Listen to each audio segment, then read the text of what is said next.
from the Cloth Hall in Ypres and played under the Manning Gate. It's called the Regimental Bond.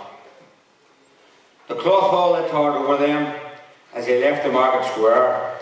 The tunes they played resounded through the hallowed Flanders air. Each note they played was shrill and clear, each beat was sharp and sound, as they marched up to the Manning Gate, in their hearts the harp and crown. As the buglers blew the last post, and the silence was observed, each gave their thoughts to the fallen, and not a sound was heard.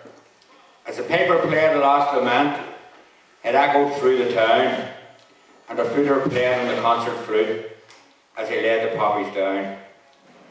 The band played Highland Cathedral with the pipes, the flutes and drums. Then the buglers blew Reveille, and the anthems they were sung. Then they marched back through each town again, accompanied by the mayor, and at the Belgian cenotaph, a wreath that was laid there. Then through the Cloth Hall gates they marched, the first to have that honour. They entertained the dignitaries in their most professional manner. They played with pride and passion. The crowd they clapped and cheered. They were a credit to their nation, the Ulster Volunteers. Thank you.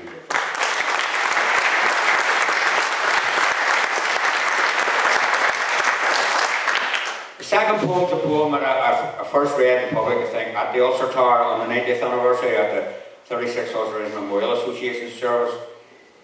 And as I said last night, I was over on a tour this year with Phil Hammond, and he wanted me to read it out in the fields where we were, and I said no, I'll read it at the Ulster Tower, and I was adamant I was going to read it at the Ulster Tower.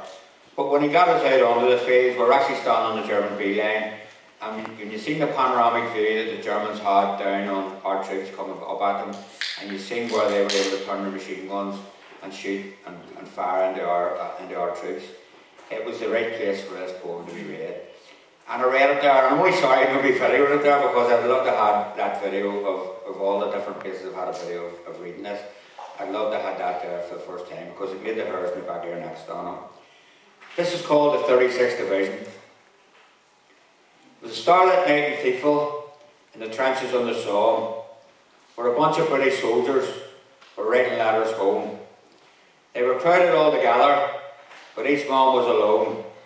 The thoughts of friends they'd see no more, of loved ones left at home.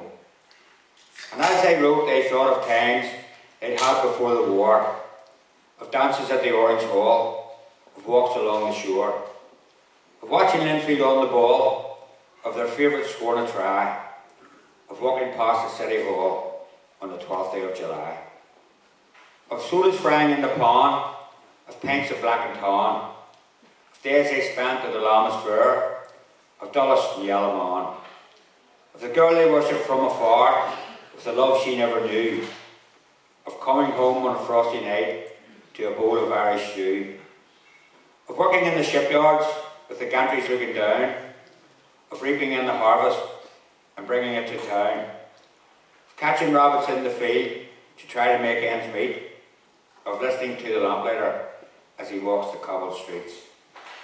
But as they wrote, the big guns spoke, the shells flew over their heads, raining down on the German lines to cut their wire to shreds. It would smash the Huns' defences, it would make their blood run cold. They'll be running back to Germany, at least that's what they're told. And now the time has come, lads, as over the top they go, to fight for king and country. Let's go and face the foe. But the wire has scarce been broken, it seems the barrage failed, and the stutter of machine guns brings down a withering hail. But the Ulster men were staunch and true, courageous to a man. With their cry of no surrender, they charged over the ravaged land. They fought the Hun with bomb and gun, with bayonet hand to hand. They took their trenches one by one, and made their famous stand. They took the Swab and Redoubt, but their numbers they were few. Water it was running out, bombs and bullets too. Their flanks had not been taken, there was no place to hide, as machine gun fire cut into them, surrounded on three sides. But they held their trenches bravely, till darkness fell that day. Then they gathered up their wounded, and retired from the fray. They fought their way back down that hill over comrades that had fell. They were thirsty, bloody, battered as they left the mouth of hell. Now many a lass was left at home, and many a mother cried, for a father they would see no more, or a brother who had died, for a boyfriend who they loved so dear, or a friend with whom they grew, of an empty chair beside the fire, or a church in an empty pew. But their names will live forevermore, as it was their finest hour.